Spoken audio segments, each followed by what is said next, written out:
All right, lads and lasses, and good day, mates. Welcome to another episode of the Toon podcast, the Southern Hemisphere's biggest and best Newcastle United podcast. We are Australia's only podcast as well, at least as far as we're concerned. And, you can check me maths if you like, but I think that makes us the best Australian podcast as well. I'm Lee. I'm joined by Craig here. We're going to be talking about the game down at the Forest City ground. Newcastle running away with it 3-2 in the end for a valuable 3 points. Just before we get started there, a big welcome to all of our new subscribers. We've had a bit of a surge over the last week. So big highs to the guys in India and Indonesia in particular. I'd love to see some international fans watching us. And yeah, I hope you enjoy the show. So Newcastle 3-2. Against Forest, it was a bit of a quiet game. It was things going on, didn't it? Let's just have a look at the teams first, and we'll get into the details of it. And by the way, thanks to Nottingham Forest for not doing up a nice slide for their lineup. They must be the only club in the league that don't give a nice bit of artwork for the lineup. So we've got this one here from Sky. It was our old mate, Matt Sells, in goal. Then it's Williams, Niakahate. By the way, I don't know how to speak any of these names. If you're new here, I do apologise. I am terrible at doing names. Murillo and Tavares at the back. Then it was Elanga, Yates, Gibbs-White, Dominguez, and Hudson-Odoi. And then number 9 up front. Or Awoni. I'll call him Awoni, but I'm not sure that's right. I do apologise. Craig, Matt Sells, haven't seen him for a little while, eh? Nah, to be honest, I forgot I'd with him. He had that one season in the championship with us under Rafa, and then he just disappeared, like a fart in a jacuzzi. Just don't know anyone that's heard anything or seen of anything since, and then he just pops out of nowhere. I actually thought of anything be retired by now, because that championship season seemed donkeys ago, don't it? It does. I don't really remember him having much game time, even at Newcastle. My memory's not great either, mind you, but it's nice to see him back. I think he was in Europe somewhere, and then he's joined Forest because they need more people, they need more keepers. No Chris Wood. What was the story with him? Pulled a hamstring, I think. 4 to 6 weeks out, thank God. Not that I wouldn't say anyone get injured, but I'm so glad he wasn't playing after that Boxing Day disaster or masterclass from him, depending on which way you're looking at it. Well, look, to be fair to the bloke, he's a model professional, isn't he? And he did all right for us, and I'm glad to see him doing well for Forest. That Boxing Day game, though, bloody, it's gonna haunt us every time we think of that. I'm glad we got something out of this game, because if we had just coughed up, I don't know, 4 points or even worse 6, then I would have been absolutely spewing even more about that Boxing Day thing. I've almost forgotten about that kind of horrible game. But yeah, so no Chris Woods, that was good. No Chris Wood, that was good. Starting lineup for Newcastle: Dubravka, Trippier, Shaw, Botman, and Byrne. The usual story. Bruno, Longy, and Miley in the middle. Miggy, Gordon, and Wilson. So I wasn't even sure if Gordon was going to make it to this one. He'd obviously done his ankle in the last game, and there was a fan in the Metro Centre who bumped into him, and he was like, "Yeah, it's okay, but it's pretty sore." And that was only a few days ago. Interesting to see him start. Good to see Miggy back. I don't think he was 100% in this game. Wilson back, because of course we can't have Wilson and Isaac at the same time. It always has to be 1 in, 1 out with those two. But how did you see this team? Well, Gordon apparently only trained on the Friday. He had 1 day training, and he seemed to do all good. And I think Miggy had too much corn on the caterpillar cake for his birthday. He seemed a little bit sluggish. But as far as the lineup goes, in terms of everyone being as starting match fit, it's probably the best lineup we've got at the minute, I reckon. Or close to it. There's obviously that ongoing discussion about Tino versus Burn. But I actually learned after the game as well from Bruno that he was actually quite ill during the week. He had a bit of the shits, stomach aches, headaches, all this kind of stuff. Even he was surprised he managed to get through this game. But I mean, as we'll get into, it was man the match performance as far as I'm concerned. He was absolutely terrific in this game. Referee we're going to talk about the referee in a little bit. I think probably everyone knows why. But the referee was Anthony Taylor, our old mate, Anthony Taylor, who I think, I'm not sure if the last time was against Liverpool, but that's the one that I'm kind of thinking of in my head because of a certain dive. Let's not try and sugarcoat this dive from a certain Liverpool forward who could have just stayed on his feet and scored anyway. But anyway, back into the game. I thought we started pretty well in the first 5 minutes, actually. It looked like it was going to be one of those neat and tidy games, a little bit like Villa, where we were kind of in control quite comfortably when, despite whatever Forest were trying to do, we seemed to be able to find the space. We were moving around. We actually remembered how to pass the ball to each other, which was always quite nice. But as is always the case, not always the case, but as is often the case, the first kind of shot on goal was actually from Forest. And it's kind of set up the scene, didn't it, for pretty much most of the game until, I don't know, maybe it's midway through second half. It was a very quick counter-attack. Gibbs White ends up shooting just wide. And my feeling was that Miggy probably could have just put a foot in earlier on, because I think he kind of catches up to him with a return sprint and then sort of just backs off a little bit. He doesn't bother to try and put a challenge in or anything. And maybe that's because Miggy was a little bit out of sorts.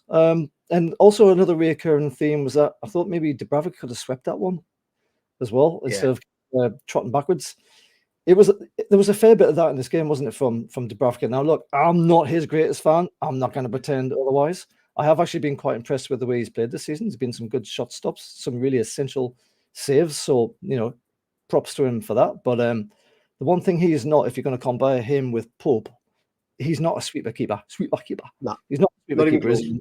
And how much did we suffer because of that in this game, do you reckon?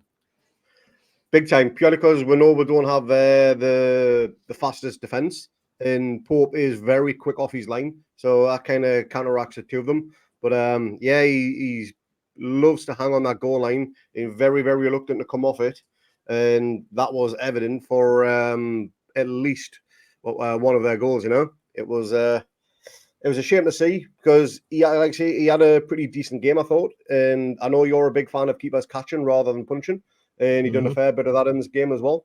So he could have done better for the first goal, absolutely. And the second goal, yeah, you should have done better for that one too. Well, the second goal is when he actually comes out as well. Like, here I am saying he doesn't sweep. He comes out, gets to the edge of his box, shits himself, and then, concedes, essentially, or allows the Forest player to score. We'll get onto that in a little bit. But look, so after the first 5 minutes, I thought Forest was starting to get into it, finding their feet a little bit. But it was actually us who managed to get the first goal. It's called a routine on 10 minutes. It's played short to Trips, who sort of legs onto it with a bit of pace. I imagine this is part of the process where he wants to run into the ball, and so he can get enough whip and he can get it across with enough pace. And I tell you what, what a finish from Bruno. He's hovered at the back. You can see him hovering sort of along the edge of the 18-yard box. He watches the ball get whipped in. Nobody knows he's even there from a Forest. Nobody in the red shirts anywhere near him. The ball just comes right over the top. And first time volley on the outside of his right foot. It was a beautiful, beautiful goal, Craigie. And that routine we've seen before, haven't we? We have. In that dreaded 5-1 Brentford game, for those that are familiar with the channel, that was the game I unfortunately dyed my hair with. But it was pretty much a carbon copy of that first goal, I think it was, of that game. And it was a set piece, well taken, and finished to match as well. That finish was just absolutely glorious, though. I mean, the technique to watch that come over the top of the bodies and then sort of half kung fu kick it outside your boot, get enough power, get enough contact. I thought it was an absolutely terrific goal. The last time I saw that routine that I was thinking of was against City earlier in the season when Joe was on the other end of it and he nuts it in. It was almost carbon. It was like a carbon copy of that, but obviously Joe is probably a little bit better with his head than he is with his feet, to be quite fair. But look, 10 minutes gone, 1-0 up. Pretty good. It's always good to get a nice goal early in the game. It kind of settles a bit of nerves and stuff. But, wasn't that long later that we see the first sign of Dan Burn getting absolutely skinned down the wing. Elanga, with his kind of funky head sort of scarf thing on that he had on, he was having Burn on toast a lot today. Like it's the familiar story, isn't it? Like we keep saying Burn isn't fast, and I've been saying this since last season when we were doing terrific. I kept saying our defense is shockingly slow, and Burn is particularly slow in that slow defense. As much as I love the guy, he just he hasn't got the legs. And, well, he has got the legs, he's got very long legs. He hasn't got the speed in them, though. And he often uses those long legs to kind of cut out the ball at the last second with his toenails, because he's got that long reach with him. But did you have any thoughts in your mind that maybe we would have started Tino in this game? I mean, it's not like we didn't see Burn getting skinned against Luton, for example, in the last game. Do you think Tino should have started? Do you think we're ever going to see Tino start, or is Eddie Howe just too loyal to Dan Burn? I think as an overall player, I think Dan Burn may just offer that tiny bit extra, purely just from set pieces. And I know Eddie has said this in his press conference. I'm not trying to defend Eddie or anything else as well, but I do think his overall game from set pieces, he is that aerial threat. I mean, yeah, he doesn't score anywhere near as many as he should do for a tall fella, but his defensive capabilities from headers and everything like that is paramount to what Eddie does and what Eddie wants the team to do. Tino is the better person going forward, absolutely. And yes, he's pacier than Burn, but is his defensive knowledge as good as Burns? Maybe not. But that could just be lack of experience on Tino's behalf. He's still only 21, remember. So he's still got a lot of learning to do. But yeah, Burns' pace is a genuine worry. But Alanga, he's no slouch. He's one of the quickest players in the league. And there's not many other fullbacks would actually be able to keep up with him anyway. Just Burn being that little bit slower, he is exposed that a little bit more. And fair play to Forrest for realising the potential weak link in the chain and exposing it, I'll be surprised at this point if anybody hasn't realised that's our weak link. The whole back four is slow as shit, man. I mean, we haven't had any pace back there for a while. I mean, Tino does have a bit of pace in him, to be fair to him. I'm not sure if he's more of a wing back as much as a fullback. He likes to get up the pitch, and often you'll see him very high up. But look, we knew that was going to happen. Elanga is, as you say, absolutely rapid. I actually thought Forrest played really well in this game. Probably should have got something out of it really in the end. I'm not going to complain too much that I didn't. But, if you were a Forrest fan, you're probably sitting there thinking, this actually wasn't a bad game for us, really. Just before they scored their goal, though, on the 26th minute, a little stat flashed up on the screen. It was on the 25th minute, actually. So right before they scored.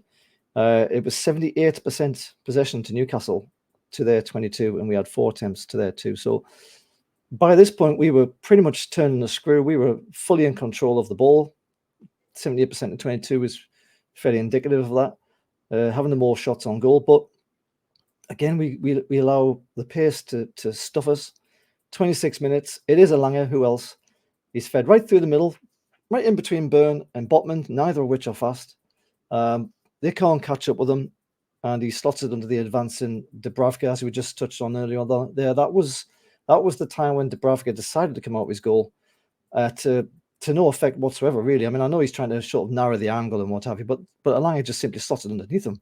It was a very straightforward goal.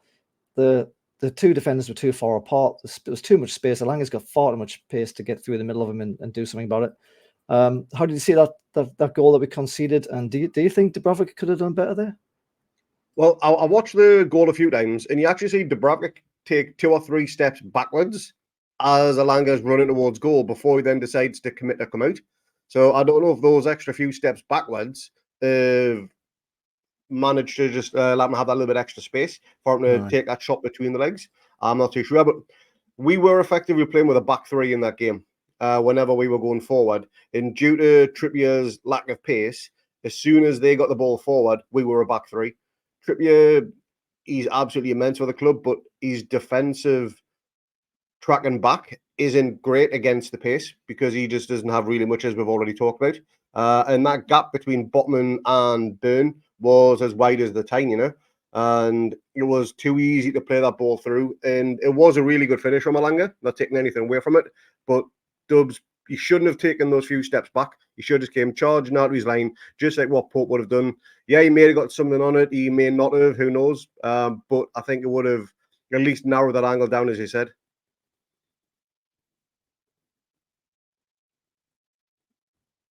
Yeah, as you say, the formation for Newcastle was a 3-5-2 in possession, I think it was. So we were kind of pushing up the wing backs. We were kind Yeah. of playing with a more advanced midfield and forward line, and it was more like a 4-5-1 out of possession, to try and sort of fill in that middle of the park space that I think Luton, if I'm remembering rightly, kind of took full advantage of. It was a well-deserved goal. Well, not well-deserved as far as possession, but it was well-deserved as part of as far as the move was concerned. It was a lovely finish. Newcastle probably could have done better, but hey, what are you going to do? And I think actually after that goal, the feel of the game sort of shifted. We had all that possession, as I just mentioned, 78%. They then score against the run of play, and then it feels a lot like it's suddenly Old Forest. Did you get that feeling? It felt up until we scored our second that it felt very much like we were struggling to kind of find our composure a little bit. Were we just kind of crapping ourselves a little bit with the pace that Forest were showing, do you think? Or were Forest, did you get a sense of Forest were trying something different, or were they just maybe hammering that pace aspect of it to really give us too much to think about, and we were starting to creak a little bit? I think just after the goal, they had a little bit of an adrenaline rush, and the crowd were up for it after the goal went in, which, City Ground is always quite a vocal place, and they're always going to try and push the team on. Maybe it was just the goal that pushed them on, but they didn't really create much else with it, though, did they? I mean, from what I remember, I can't really think of any other chances they'd done in that 5 to 10 minutes after they equalised for the first goal. Nothing springs to mind. I think it was a lot of loose balls in the middle, them trying to get down the wing, but nothing came to it. And if anything, Dubravka, he would have had one of those two catches that we mentioned just before. So nothing where there was a goalmouth scramble or clear-cut chances. Not that I can remember anyway. Yeah, no, that's probably a fair comment, actually. I can't really think of anything off the top of my head. I didn't make any notes about it as I was watching the game. So probably as a Newcastle fan, when you see pace coming towards you and you know that we're weak at the back, it's like, suddenly time starts to be like 3 or 4 times longer. it's like this is killing me watching this. It seems like it's been forever and we're not getting anywhere. We're struggling to get out of one half at times. But as it was, 43 minutes, so just before half time, if you ignore the extra time, great time to score a goal normally. The ball bounces in the box for Burn. As you said, Craig, his offensive capabilities with his height can often come in to our benefit when he needs to get up there and head the ball on. He's often at the back stick looking to head it across the front line as well. On this occasion, he manages to get your head to it and squares it to the sexual Fab Shaw and he has a lovely kind of half volley, doesn't he, into the corner. He sort of, I think Sells was expecting to go down his near post, and Shaw cuts it to the other side through a couple of defenders. I'm not sure how much Matty Sells would have seen of it, to be honest with you. But lovely touch against the run of play, like we've been saying, a little bit against the run of play. Good time to get it. You think, all right, we're going to go in here at half time at 2-1 here. This is perfect. We've just weathered a bit of storm. We're going to break their hearts. They're going to have to change their halftime talk. How did you see that goal? And a little bit of redemption for Burn, maybe, if he was culpable for their first. I can't remember if it was Bruno or Botman actually that knocked it down for Shaw. Not 100% sure on that one. I've got Burn. I'm pretty sure it was Burn. We'll go with Burn then. It was stupid o'clock in the morning when we were watching this, so. It was a well-taken goal. Forest is well documented before, during, and after the game. They're quite atrocious from set pieces, and just like how they exposed us for lack of pace, we exposed them on their set piece frailties. So it's something we like a game of chess, really. Just put our markers out and went for attack. But cracking goal, should have went in on the break 2-up, and then I think it was like a minute or two afterwards, someone almost break Shaw's foot by stepping on it. Yes. And that, I think, is what caused a little bit of break and play for the extra time. If I remember rightly, I can't think of anything else, which caused the extra 5-6 minutes in total. Yeah, it was another 5 or 6 minutes, as you say, yeah. I actually saw a stat, just coming back to this goal here. Forest back 4 won 2 out of 8 aerial duels in this game, and Newcastle won 13 out of 18. So, you can see there's a vulnerability for Forest. They're not great on set pieces. They're not good at dealing with the ball when it comes into the box. They don't handle their aerial duels particularly well. Just before I get that Shaw foot injury, though, there was a penalty shout, one of the first of 2 in this game. It's It looked in real time. It looked a bit like Byrne had clipped the heels of Elanga as he was running through. Mm-hmm. I'm not even sure on the replay if he did or didn't. I'm not sure whether if Elanga was maybe pushed a bit and he lost his feet. But VAR cleared it apparently. We have a chance to sort of clean our underwear, thinking that we've just buggered it up before half time. I mean, don't get me wrong, we still managed to bugger it. There was still time to bugger it up before half time. Don't get me wrong, but this was the first of two penalties. Did Byrne touch him? Did Elanga just chuck himself to the ground? How did you see it? I do think there was a little bit of contact, but not from Byrne. I think it was Gordon who was tracking back with him. Puts his hand on his back. There's not enough momentum to push him over, and I think he is already on his way down. And I think that's why VAR looked at it, because you do see the hands come out from Gordon onto his back. But I think he's made a mountain out of a molehill, and he's pretty much tripped over his own shoelaces on that one. Not a penalty for me. I mean, if you look at the way his feet go when he goes down, he does that classic trail his toes along the grass thing and then fall to his knees. It was pretty theatrical, if nothing else. Mm-hmm. I don't think, in my opinion, I don't think the slightest touch from Golden. Although if anyone's played five-a-side or whatever, and you're legging it as full pace, and someone touches you on the back, it can send you sprawling. Like you can just lose your feet because you're already at full pelt.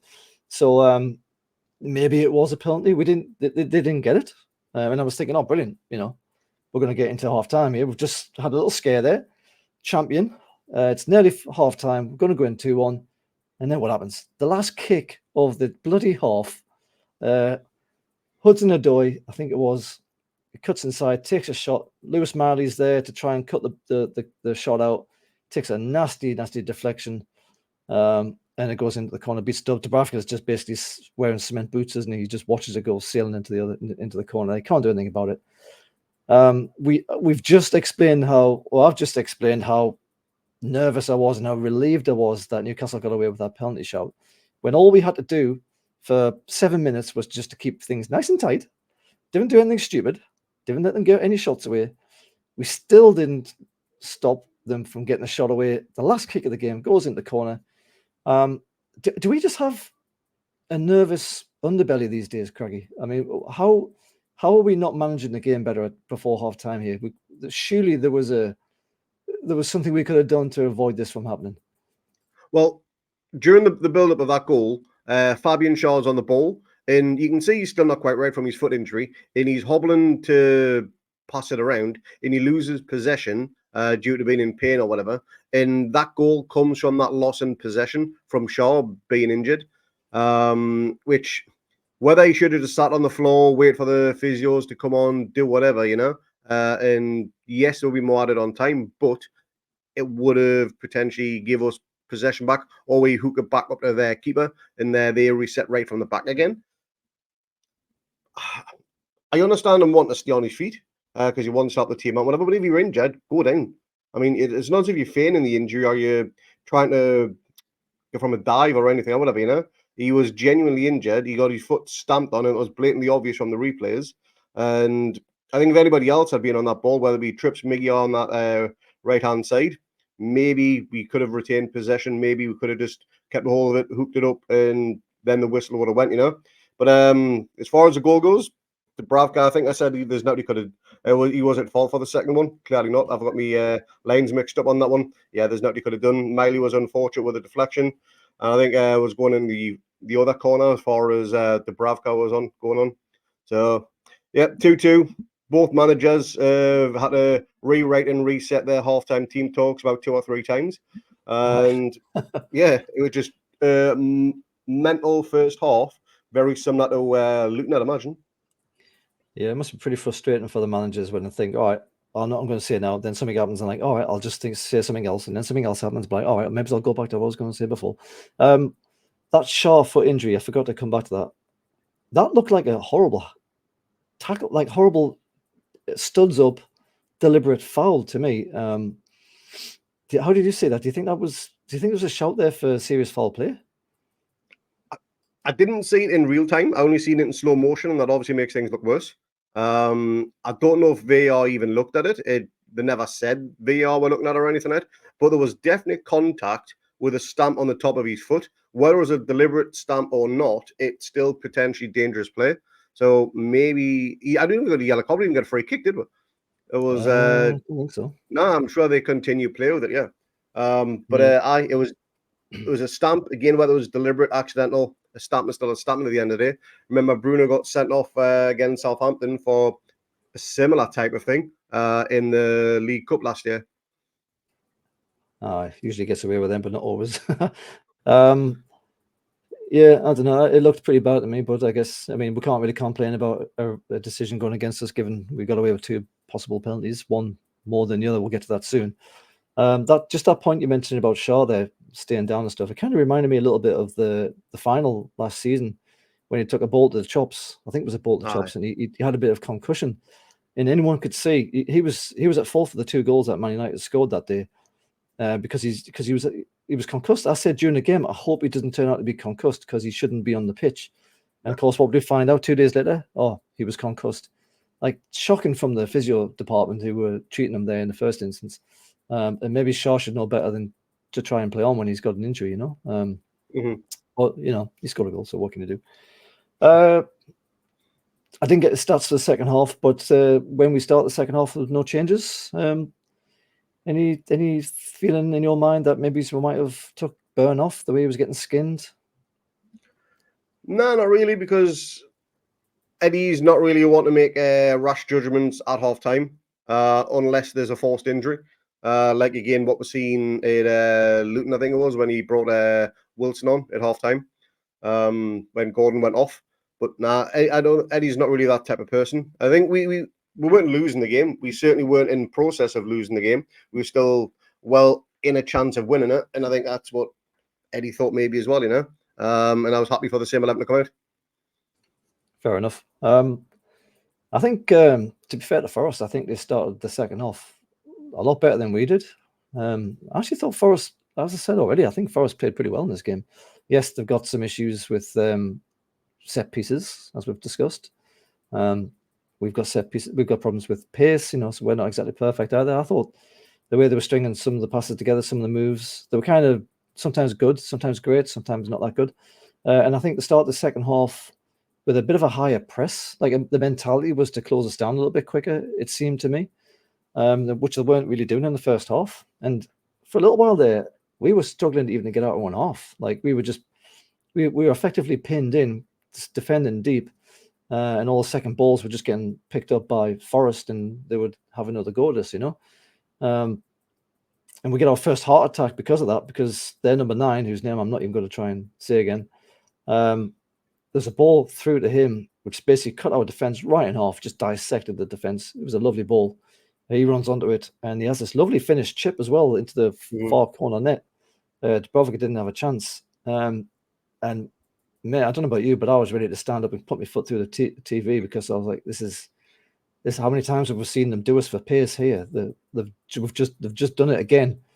And then, of course, the linesman flags like offside, and I'm like, oh, thank Christ that was offside, because that would have been just a kick in the nuts, wouldn't it? I mean, how did you feel when you saw that going? Do you think that was a goal? Nah, I had a feeling it was offside straight away as soon as I seen the ball played. You see trips, he kind of leans back towards into the line of play just to move himself back onside, and very, very good line judgment call from Trips on that one. But yeah, I thought it was offside from the second the ball was played through. So luckily we got the benefit of that one. Well, the replay certainly showed him offside. We did get the benefit there. Lovely move though. Wasn't even about pace. It was just beautiful. Just a beautiful ball through. Fantastic finish. Unfortunately for them, not for us. He was offside. So 60 minutes, we bring on Barnes. This was just after Botman and Adoy had a bit of a handbags match on the side there. They were kind of having a go at each other, and we both got yellow cards. But we brought on Barnes, and it looked a bit like we went up for a more of attacking 3 up front, more like a 4-3-3, I felt. And we started to apply a bit of press, which is something that we haven't done all that much this season. We did it against Villa to great effect, but then we didn't do too much against Luton, sorry. And we didn't start like that against Forest, but it seemed a little bit like that's how we were going to go over the second half. But it didn't take long for the main talking point, if you want to ignore the winning goal, the main talking point, which was the penalty shout. Their number 9 is steaming down their right, our left, and he's inside the box. He has 2 horrendous touches of the ball. I have to say, he touched his shoulder. It was his first one, he stuffed it. The second one, he stuffs it again. He's under pressure from Botman, who actually gets a touch of the ball as he tries to do a bit of defending. Dubravka, who we've already commented on a few times now, he comes out and forlornly tries to put his arms out to stop the run of the ball. I'm not exactly clear on how he doesn't manage to do that. In my mind, I can't remember exactly how he misses the ball so much, but he doesn't get to the ball.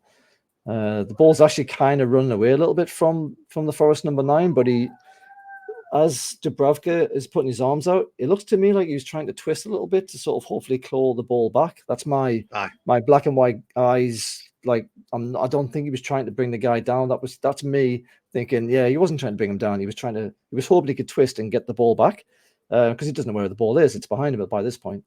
But then number 9 goes over. There is definitely contact. There's no way you can deny that there's not any contact between Dubravka and their number 9. The referee, he says no penalty. It goes to VAR. VAR evidently decided that there wasn't a clear and obvious error from the ref, despite the visions showing us that there was definitely contact. And Newcastle get away with it. Now, I've been on the Forest forums, of course, and I'll be honest with you, man, like 50-50. You could pick anybody out of that forum and some will say, half of them will say it was definitely a penalty, half of them will say it wasn't. Some of them were in the ground and they were actually saying, look, we just laughed when we saw him go down like that. That's how comical it looked when he went down. But now I've seen it back, I think maybe it was a penalty. When I first viewed it, I thought that's nothing. When I've watched it since, I'm like, ooh, I could kind of see why that might have been given. How did you see it? Never a penalty for a month of Sundays, no chance. He makes a contact with Dubravka in the same way that I think it was Jota at the Liverpool game when he runs into Dubravka and he buys the penalty on that one due to his reaction. And you know that's Anfield, so they're always going to get the penalty. But the contact with Dubravka's midriff, I think it is, where he almost sticks his leg out to make the contact with him. Dubravka's not looking at the player. As you said, he's busy trying to claw the ball back. So he's no idea where the player is in his general vicinity, effectively. He's took a kick to the ribs pretty much, and the players fell over under his own steam. Never a penalty, not for me. The player tries to buy one, and he's not getting anything from that ref. Which he had a mixed game, the ref, but VAR got the 2 penalty decisions spot on, I thought. I don't think anybody could really have any complaints. There was no, again, obvious error with what the ref done. So, obviously, Dubravka is raising his arm. Now, you can argue whether he's trying to bring him down deliberately, or you can say, like, well, I've just said that it looked more like he was trying to turn around and grab the ball back, being as it was that he didn't know where the ball was, so he's hoping he can just turn around and grab the ball. There's 2 bits of contact, though, if I remember rightly. The first one is where he touches his arm as it's up in the air, and then the second one is when he's planted his foot into it's almost like the armpit of Dubravka. After he's had that initial touch from his arm, he's put his foot into the kind of the armpit area, like you said, maybe the upper rib, and then he's went over. I could see that, but my first impression was, look, that was you've allowed that sort of contact to happen. You could have quite easily jockeyed over the top of Dubravka there without going down.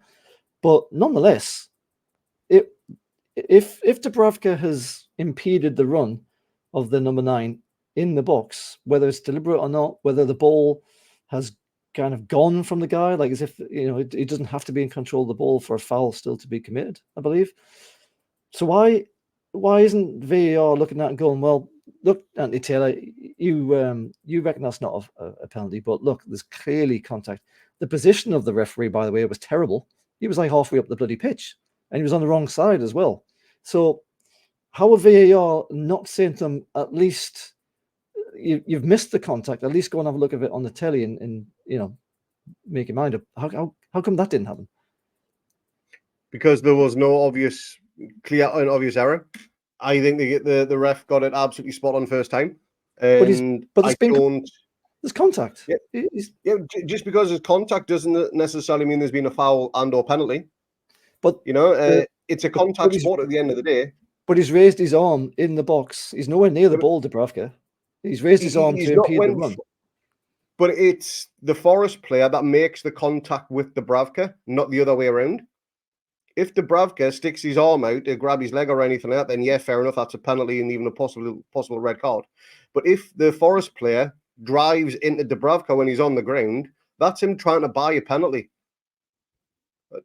As far as I'm concerned, that's a still image I can see there. And I've just Dubravka, yes, you're right, he's nowhere near the ball, but he's trying to buy the penalty by tripping over Dubravka, kicking into Dubravka, whatever you want to call it. It is not a penalty in any which way, shape, or form. Absolute correct decision. All right. Well, look, I mean, this bit of vision here, it's sort of, this is the bit after the initial touch from Dubravka. My point would be, though, that if Dubravka doesn't raise his arm, that initial bit of contact doesn't happen.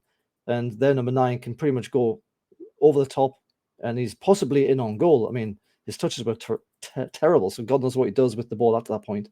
But nonetheless, if Dubravka hadn't have turned and twisted and raised his arm, there's not going to be that initial contact, is there? So it's not like he's making the contact happen, the number 9. It's Dubravka being in a position that forces that contact to happen, surely. Now, you see his leg go into Dubravka. His left leg goes into Dubravka to make the contact, to go down. That's the second action, though. The first action is when it hits his arm as Dubravka's up in the air, twisting around. But the first action is him kicking Dubravka, if I remember rightly. Again, I could be wrong on this one, but I'm sure the first contact between the keeper and the Forest player is the Forest player leaning into Dubravka with his foot to initiate the contact. And maybe that's why it was never given, because he initiates the contact first. That's the way I'm seeing it anyway. My memory of it is that the first contact is actually with the arm or the shoulder when it's raised as Dubravka's turning around. The second one is when he plants his foot and then kicks him in the ribs. But hey, look, let's talk about how Dubravka didn't snuff that chance out in the first place. If you watch the camera from behind the goal, like it's Matt Sells, he hooks it all the way down the middle of the pitch, doesn't touch anybody, lands at the feet of the number 9. He runs in on goal. Dubravka makes what could potentially have been a penalty, perhaps should have been in my opinion, a few others. Why isn't he? He's got the best view of everybody in that team. He watches that ball come from the other keeper. It's coming all the way over the top. It's high in the air. It's in the air for a long time. Why isn't he anticipating that and coming out and doing something a bit more than nothing? Like almost giving away a penalty. What was he doing? He watched the whole thing. We actually seen something similar last week in the Brentford Man City game, where Brentford keeper just hooks it up the pitch and Mopé just runs onto it and puts it past Edison. I think maybe the flight of the ball or the bounce of the ball deceives the keeper or anything like that, or maybe just expect Botman to hoover up, But yeah, he should have reacted quicker to coming off his line after seeing it. But he's not the first keeper ever caught out by that one, and certainly not of recent memory anyway. No, maybe I'm being a little bit overcritical. I mean, I think Nick Pope comes out and smashes that away, but as we've said, Dubravka isn't Nick Pope. Or just picks it up outside the box. Oh, God's sake. Don't remind me of that. What I will say as well, just to finish off this little bit here, is that for what it's worth as well, Shea Given, obviously the keepers union there, and Alan Shearer, the strikers union, they both said that was a penalty. So take of that what you will. But I think, honestly, you could take a straw poll from thousands and you'll probably find us a 50-50 split. That was one of those, Luckily for us, we got away with it. And then it's almost straight afterwards, a few minutes afterwards, we score to get the winning goal, as it turns out. So we could have went 3-2 down at that point, but we went 2-3 up instead. Bruno finds himself with the ball. He's in front of the goal. I think Barnes was making a little bit of a nuisance of himself down by the corner there. And Forest do a really bad job of clearing it. They're essentially trying to pass the ball out of it, but Bruno's brain has already clicked on. He's like, I'm going to cut this ball out straight away. And he's already run onto it as it's being passed. Picks it up. He runs into the sort of middle area of the goal. I actually think he's surprised at how much space he's got, because I think his initial thought is he's going to pass it to Wilson, who's in a brilliant position, by the way, and screaming for it. But you can see he's like running into space, and then he sort of does a couple of short steps when he realizes that he's got an opportunity here. and then he kicks it into the far corner through a couple of defenders. Wilson screaming for it. Thank God that ball went in, because I think Wilson would have took his heat off, to be honest with you. I'm jumping and screaming around the place. It's 5 o'clock in the morning. I'm like, get in, we've just went through all that penalty stuff, and I'm like, this is it. We've done it again. 3-2 up. What was your reaction, Craig? Can you remember? When it went in, I actually didn't believe it went in the back of the net first. I thought it bounced off the post at the side and hit the net that way. I didn't, because to be honest, Bruno's finish, he's not a natural finisher, Bruno. Hence why he's only got 3 goals so far this season. But it was a very, very well placed shot. He didn't go for power or anything. He's just placed it into that bottom corner. And I think there's a little bit of a bounce just before Sells tries to get to it, which takes it over the keeper's hands. So very well placed shot, very well taken goal. And considering the bloke was shitting through the eye of a needle, he was pretty well taken goal for both of them. And what a performance from the man, absolutely phenomenal that game. It was terrific. I'll just remind you what you said in chat though. So I'm basically like screaming like lots of daft consonants in chat because I couldn't quite get my message out. All I get from you is, let's see if we can hold on to it this time. That was all I got from you. No, yes, no, get in. It's like, oh, let's see if we can keep a hold of it this time. I was like, oh, Jesus, destroy the mood, why not? But look, it's just on Sells, actually. I think he does get touched that ball as well, but it's like got Chris Packard hands or something. Probably didn't see it until late. Probably he's he's out of position and couldn't handle the bounce, as you mentioned. I also want to give a tip of the hat to Dan Burns' tactical obstruction. Did you see that one? As the ball's getting played through to Bruno, Dan Burn realizes there's something on, and kind of just casually sort of meanders in front of one of the Forest defenders who was otherwise going to come out and meet Bruno. And I think he gives him a little, how you doing, shove, like, how you doing, mate, shove, with his shoulder, little shoulder barge. And to be fair, he flings himself to the floor, this Forest guy. I can't remember who it was. Chucks himself to the floor and hopes that he gets a shot from the referee. Should have known better by this point. You were getting nothing out of that guy, that referee. Bruno goes and mops up with an absolutely fantastic goal. So very happy with that. 3-2 to Newcastle. And it feels like an eternity now, doesn't it? From the time we've scored this 3-2 to the end of the game, there was, I think, 6 minutes extra time, was it? So it felt like an absolute eternity. I tell you what, mind you, Forest kept on playing. I mean, why wouldn't they? They'd been behind 3 times. They've scored twice to bring it level. Absolutely, this game was still there for them to get something out of it. In my mind, it definitely wasn't done. Although I think Newcastle, once they got that lead, they started to sort of be a little bit more clever with the ball, started to manage the game better than they had done to that point, or when they'd taken the lead earlier on. They're number 3, that Forest number 3, whose name I've forgotten now. He was like a bloody striker. There was a few occasions where he was cutting inside. He was skinning men, he was stinking, and he was pulling our pants down, and he was getting inside the box. And he looked like a pretty good handful, that guy. Didn't have the finish, thank God.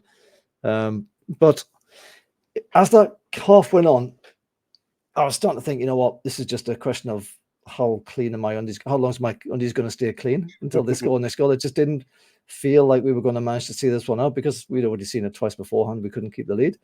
I suspect probably Eddie Howe felt the same. He brought on Tino for Miley, and we went 5 at the back. Just like what we did against Villa. I think you said in the chat, you remind us, it was basically the same thing that we did against Villa, and it worked to great effect there. Just on Miley, what did you make of him today? I didn't see an awful lot of him today. And obviously, he couldn't be helped for that goal, but how did you see him? He was playing a lot deeper, and I think the commentators picked up on this. So as far as the middle 3 went, you had Longstaff and Miley sat back with Bruno further forward, and Miley is a lot more effective when he is further up the pitch, as we've seen with these assists and goals. When he sits back, he's obviously still learning his craft, as we know, but he's not as effective as a player when he's sat alongside Longstaff in that maybe holding midfield type thing. That's probably more of a Joe Linton sort of area. But yeah, if it means Bruno pushes further forward, which we've all been crying for a good number of weeks and months and so, and we've all seen the effect it's had with Bruno today, then I'm happy for it. I wouldn't say Miley done anything wrong, but he didn't really set the world alight. But again, we've got to remember he's only 17 years old. Oh, is he only 17? Is he? He is. I. Oh, how old? 17. 17. 17. All right. Well, look, the rest of the game was pretty much us just trying to make sure we didn't concede again. I think it's fair to say. I think the referee lost his whistle at some point because, like, there was one point where some guy just went flying on the back of one of our players and brought him to the ground, and the referee was like, "Yeah, that's pretty cool. Just play on, lad, play on." And it didn't matter what was going on, didn't matter what kind of challenges were flying in. He just didn't want to get his whistle involved anymore. 6 minutes of extra time, as I mentioned. We bring on Kraft for Gordon, my boy Kraft. And good to see him coming on. I thought we went 6 at the back at this point. And to be honest with you, I wouldn't have been that unhappy because we were basically creaking at the seams at this point. I thought, like, it's coming. I had that feeling like it's coming. We're going to stuff it up again. We just did it before first off. We're going to do it again. But we didn't. We managed to get through this game, and we kept the 3-2 win and the 3 points. And I'll be honest with you, I think I'm still clinched now. Now I'm thinking about it again. I'm just puckering up again because it was just one of those, like, get through this any way you can, boys. Please, just Forest have had us loads of times here with their pace and what have you. And there's been penalty incidents and God knows what else. I think it's fair to say that was a hard fought victory, though, wouldn't you say? It was the Forest played their part in that game. Do you think they were unlucky to come away with nothing? Not because we were the better team. I think we created the better chances, or we were more clinical in front of goal, at least, with our chances. Yes, they had the penalty, was it or wasn't it? We've already had that discussion. And their goal was rightly ruled offside. I think, to be honest, that goal that was ruled offside maybe just knocked a bit of wind out of their sails and kind of egged us on a bit. But yeah, I think we were the better team. We did deserve the win overall. It was a significantly better performance than the one on Boxing Day, and that's probably the last we'll ever talk about that game.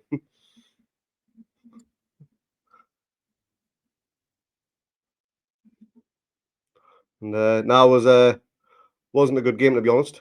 That it's funny you say that about that offside breaking their backs, because there was that moment in the Villa game. You remember when I think Watkins was in on and he scored, and it was a very, very fractional offside, and you could see their heads just sunk after that. But I think Forest can feel a little bit hard done to there. I think they played enough of a good game to get at least a point out of that game. I'm pleased they didn't for obvious reasons, but I think they might justifiably feel a little bit hard done to there. Incidentally, that's the first time Nunes, the new manager, has actually lost against Newcastle, so stick that in your pipe. Stats. Let's have a look at some full-time stats. We had 62 possession to their 38. That's actually a bit of a surprise given how the game was going at times. They had 13 shots with 3 on target to our 7 and 5. So although we didn't have as many shots, more than one on target than theirs. Equal on the corners for each, and more fouls to them by 9-6. I've actually got some interesting ones from BBC website as well. We've won consecutive away league games against Forest for the first time since 1966. There you go. That means England are going to win the Euros now, doesn't it? Well, that's the last time they win a major competition. Whenever someone puts something together with 1966, England are going to win the next major tournament, apparently. Yeah, it's coming home, eh? Coming home, stick your money on it. The Magpies took the lead 3 times in a Premier League game that they then went on to win for the first time since October 2005. Do you want to venture who was the manager at that time and who it was against when we last won 3-2? I'm probably going to say Grimsoness, and was it the Man City game? Nearly. It was Sourpuss, and it was against the Mackhams. Funny enough, was it at home? Aye, according to the BBC. Don't string me up for this. But that one won 3-2, and the racist got the winner. We won 3-2. Yeah, at home. Yeah, maybe. It's actually the first time we've ever done that, though. Particularly 3 times and win in any away game in the Premier League era. So there you go. I'll take that. All right, Fab Shaw, beautiful Fab Shaw, has scored 3 goals in his last 2 Premier League away games. That's as many as he did score in his previous 68 away appearances in the Premier League when he scored 3. So, yeah, he's on a bit of form right. Bit of form right now, isn't he? 3.5 million, was it? Aye. Don't get that value these days anymore, do you? And the last one, just to round this off, no player has assisted more goals in the Premier League this season than Kieran Trippier with 10. He also became the first Newcastle player to register 10 or more assists in a single Premier League season since somebody in 2001 and 2. Who do you reckon that was? He's French. Lauren Robert. It was Lauren Robert. Well done, mate. You've got the BBC website up, haven't you? I've seen it on Facebook. Shit. All right. Let's have a quick look at the table. So Newcastle move up into 7th, probably temporarily. There is a game against, I believe, West Ham and is it West Ham Man United? West Ham, Arsenal, Villa, Man United. That's right. Yeah. So there's every chance West Ham might go above us there, but otherwise we are in the right sort of area. Not too far. It's actually a 7th place, a European position this season. It is this season, I think, because there's a 5th Champions League spot. I think so. There you go. So you never know. Europe, which absolutely decimated our squad this season, might be back on the table for next season. Oh God, I hope we have a better transfer window in the summer than we did in January to try and sort that one out. All right, let's just round this one off then. Who was your man of the match? You can do a 3-2-1 if you like. It's got to be Bruno for the number 1 spot. 2 goals considering he was ill for the week. Gordon for number 2 because of the fact that he only trained for 1 day. And probably going to say Fabian Schär as well. He wasn't really at fault for any of the goals because he was out of the picture. And I'm not saying he was just in bad position or anything. They just played the balls between Botman and Byrne. And he took his goal pretty well as well. He did. My actual 3-2-1 is exactly the same. It was 3 to Bruno. Just a terrific overall performance. Golden, who isn't quite up to 100% himself with his ankle and what have you, but and you could see he was blown out of his arse later in the game. He always gives everything he's got. So I gave him 2. And again, Fab Schär, 1 goal, 1 point. Decent performance all around. And he's always a threat. It's always good to have a defender who can pop up with a goal, isn't it? It's always good to have that. We might have him up front at this rate. I think, is Wilson injured? Did he do his shoulder right at the end there? An arm injury with that little tussle with the Forest player off the edge of the pitch, where he tried to power slam him or something like that. He was holding his arm at the end, and apparently Wilson has came out on an interview and said he's done his arm a little bit, but he doesn't think it's too serious, which means he'll be out until Christmas, I think. Yeah, that's his career finished, isn't it? Yeah. Oh God, please. I mean, otherwise it'll have to be Gordon up front, and we don't know if he's fit enough to lead the line. Oh yeah, Fab Schär at this bloody rate, Jesus. All right, Craigie, thanks, mate. We'll leave it there. So 3-2 to Newcastle, up into 7th place. An excellent away performance in the end. Got lucky, I think. I think that was a penalty, I've got to be honest. That's all from us today. We will be back later in the week for a preview of the Bournemouth game next weekend, and I myself will be back next Sunday for the review of that game. But until then, thanks to everyone who's watched and listened. Thanks to you, Craigie, for joining me today. And how the mighty Toon, man. Cheers, the lad. You gotta love a win, haven't you? You've got to.